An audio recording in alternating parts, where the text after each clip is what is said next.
350 tahun Indonesia dijajah oleh Belanda. 3,5 tahun Indonesia dijajah oleh Jepang. Lantas, apa yang kita lakukan sebagai mahasiswa generasi penerus bangsa Indonesia? Bismillahirrahmanirrahim. Assalamualaikum warahmatullahi wabarakatuh. Selamat pagi, siang, sore, dan malam kepada teman-teman semua di sini dimanapun kalian berada. Januari 2020 menjadi tren isu pendidikan yang ada di Indonesia, yaitu kebijakan-kebijakan baru yang ada oleh Menteri Pendidikan dan Kebudayaan Indonesia yang baru terhitung untuk periode 23 Oktober 2019 sampai dengan 2024. Yang ditunjuk secara langsung oleh Presiden Republik Rakyat Indonesia, beliau, Mas Menteri Nadiem Makarim. Berbagai kebijakan pendidikan yang baru pun menghimpun segenap tingkat pendidikan yang ada, dimulai dari sekolah dasar sampai dengan jenjang perguruan tinggi. Dengan isu yang masih hangat-hangatnya, yaitu tentang kebijakan Merdeka Belajar, Kampus Merdeka untuk perguruan tinggi di tanah air. Beberapa kalangan mahasiswa yang ada pun ada yang masih merasa bingung akan kebijakan baru ini. Ada yang merasa acuh, kurang begitu menghiraukan. Dan ada yang kepo sehingga mencari tahu dari berbagai sumber yang ada, baik berita, papan informasi, media informasi, maupun penjelasan eksklusif secara langsung dan bertahap dari Bapak Menteri Nadiem Makarim via stream YouTube, televisi, dan media informasi lainnya. Berita akan informasi kebijakan baru Kampus Merdeka ini menjadi trending di kalangan mahasiswa tanah air. Lantas, apa sajakah kebijakan-kebijakan baru tersebut sehingga mampu menggemparkan kalangan mahasiswa tanah air Indonesia ini? Berikut akan saya sampaikan melalui poin-poin kebijakan baru Kampus Merdeka dalam rangka mensosialisasikan serta menjadi salah satu pencerdasan kepada teman-teman mahasiswa di sini. Mengacu berdasarkan sumber bahan materi Kementerian Pendidikan dan Kebudayaan mengenai kebijakan Merdeka Belajar Kampus Merdeka oleh Mendikbud Mas Nadiem Makarim pada Januari 2020, dari bahan materi yang ada dijelaskan mengenai isi kebijakan baru yang dirumuskan dalam pokok-pokok kebijakan Merdeka Belajar Kampus Merdeka. Pokok-pokok kebijakan tersebut meliputi 4 poin utama. Yang pertama, tentang pembukaan program studi baru. Yang kedua, tentang sistem akreditasi perguruan tinggi. Yang ketiga, tentang perguruan tinggi negeri berbadan hukum. Dan yang keempat, hak belajar 3 semester di luar program studi. Hasil dari diskusi launching kebijakan Merdeka Belajar sesi 2 atau sesi final oleh Kemendikbud pada 24 Januari 2020 didapatkan penjelasan mengenai 4 poin utama pokok-pokok kebijakan Merdeka Belajar Kampus Merdeka. Berikut dijelaskan dalam 4 poin penjelasan. Yang pertama, pembukaan program studi baru. Pada kebijakan baru Kampus Merdeka yang pertama ini yaitu pendirian program studi atau prodi baru bagi perguruan tinggi negeri PTN dan perguruan tinggi swasta PTS adalah dengan akreditasi A dan B. Penjelasan lebih lanjutnya pada situasi sebelumnya. Hanya PTN badan hukum yang mendapat kebebasan membuka prodi baru. Selanjutnya, proses perizinan prodi baru untuk PTS dan PTN non-BH memakan waktu yang lama. Dan yang ketiga, prodi baru hanya mendapatkan akreditasi minimum, bukan C. Nah, pada kebijakan yang baru didapatkan poin yang pertama. PTN dan PTS diberi otonomi untuk membuka prodi baru jika perguruan tinggi tersebut memiliki akreditasi A dan B. Program studi dapat diajukan jika ada kerjasama dengan mitra perusahaan, organisasi nirlaba, institusi multilateral, atau universitas top 100 ranking QS. Prodi baru tersebut bukan di bidang kesehatan dan pendidikan. Kesehatan ini dalam kurung termasuk pendidikan dokter, farmasi, kebidanan, kesehatan masyarakat, dan jurusan-jurusan kesehatan lainnya.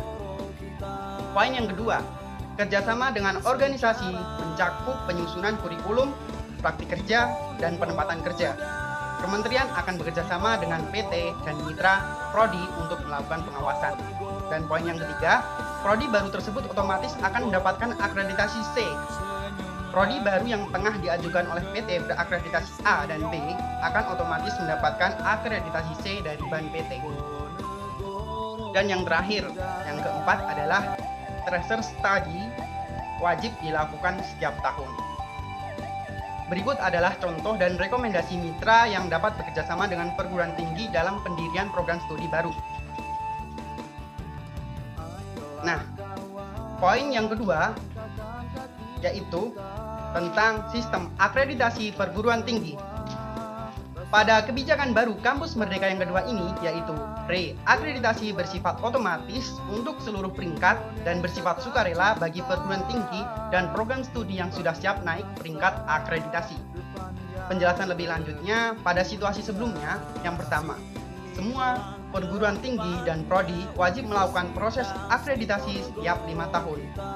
Proses akreditasi dapat berjalan sampai dengan 170 hari perguruan tinggi dan 150 hari untuk program studi. Yang ketiga, dosen menerima tambahan beban administrasi terkait proses akreditasi.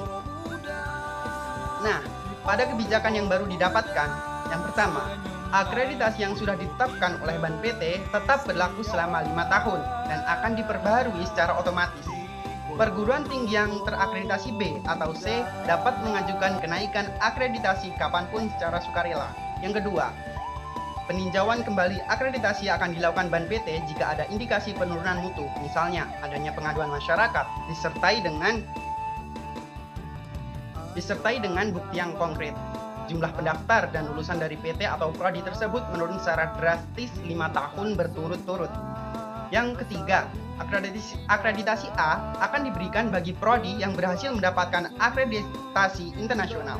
Akreditasi internasional yang diakui akan ditetapkan melalui keputusan menteri. Yang keempat, pengajuan reakreditasi PT dan prodi dibatasi paling cepat 2 tahun setelah mendapatkan akreditasi yang terakhir kali, serta tracer study wajib dilakukan setiap tahun. Ya, berikut adalah lampiran daftar lembaga akreditasi internasional yang diakui oleh Kemendikbud RI.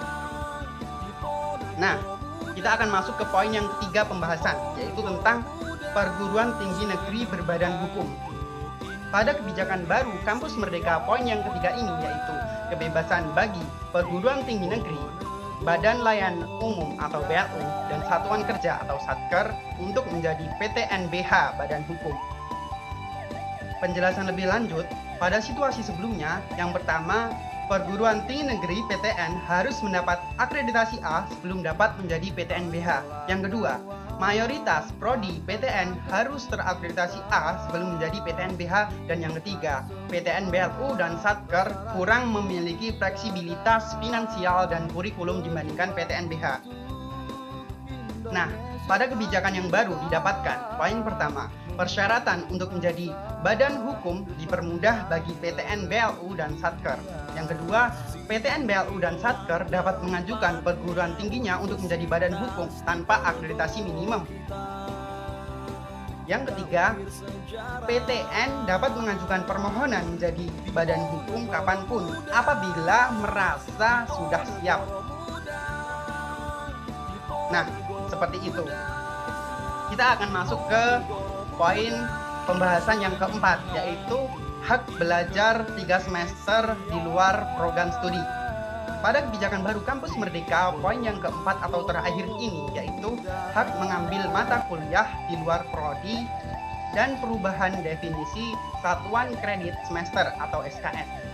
Penjelasan lebih lanjutnya, pada situasi sebelumnya yang pertama, mahasiswa tidak memiliki banyak fleksibilitas untuk mengambil kelas di luar prodi dan kampusnya sendiri. Yang kedua, bobot SKS untuk kegiatan pembelajaran di luar kelas sangat kecil dan tidak adil bagi mahasiswa yang sudah mengorbankan banyak waktu. Yang ketiga, di banyak kampus, pertukaran pelajar atau praktik kerja justru menunda kelulusan mahasiswa. Nah, pada kebijakan yang baru didapatkan poin pertama, perguruan tinggi wajib memberikan hak bagi mahasiswa untuk secara sukarela dapat diambil atau tidak ya, di mana dapat mengambil SKS di luar perguruan tinggi sebanyak 2 semester setara dengan 40 SKS. Dan ditambah lagi dapat mengambil SKS di prodi yang berbeda. di perguruan tinggi yang sama sebanyak 1 semester, setara dengan 20 SKS. Poin yang kedua, dengan kata lain, SKS yang wajib diambil di prodi asal adalah sebanyak 5 semester dari total semester yang harus dijalankan. Tidak berlaku untuk prodi kesehatan ya. Tadi dijelaskan kesehatan ini dalam kurung kesehatan termasuk pendidikan dokter, farmasi, kebidanan, kesehatan masyarakat, dan jurusan-jurusan kesehatan lainnya. Poin yang ketiga, perubahan definisi SKS, di mana setiap SKS diartikan sebagai jam kegiatan, bukan jam belajar. Selanjutnya, definisi kegiatan yaitu belajar di kelas, praktik kerja atau magang, pertukaran pelajar, proyek di desa, wirausaha, riset, studi independen, dan kegiatan mengajar di daerah terpencil, di mana semua jenis kegiatan terpilih harus dibimbing seorang dosen, di mana dosen tersebut dosen yang ditentukan oleh perguruan tinggi masing-masing. Selanjutnya, daftar kegiatan yang dapat diambil oleh mahasiswa dalam 3 semester di atas dapat dipilih dari program yang telah ditentukan pemerintah dan program yang telah disetujui oleh rektor. Nah, berikut adalah contoh kegiatan mahasiswa yang dapat dilakukan di luar kampus asal. Nah, teman-teman semua, sekiranya seperti itulah hasil dari final Kemendikbud dan berbagai elemen terkait bersama Mas Menteri Nadiem Makarim tentang isu Merdeka Kampus Belajar. Isu Merdeka Belajar Kampus Merdeka yang telah didapatkan mengenai 4 poin utama pokok-pokok kebijakan Merdeka Belajar Kampus Merdeka. Adapun hasil ini telah dipublikasikan dalam situs Kemendikbud dan berbagai keputusan Permendikbud RI 2020. Nah, berikut adalah basis hukum 4 poin utama pokok-pokok kebijakan Merdeka Belajar Kampus Merdeka. Dimulai dari poin 1, poin 2, poin 3, dan juga poin 4. Saya, Muhammad Sabilul Rosyad dari Fakultas Sains dan Matematika Delegasi UKM Racana Diponegoro siap untuk memberanikan diri mengikuti rangkaian seleksi LKMMTM Undip 2020. Mari kritisi hasil pemikiran dan tawaran solusi saya di bawah ini ya. Sekian dari saya, mohon maaf kalau ada salah kata, nasi padang lauknya ikan kerapu di mie satu. Terima kasih saya ucapkan. Wassalamualaikum warahmatullahi wabarakatuh. Salam cinta, salam perdamaian, salam pemimpin milenial.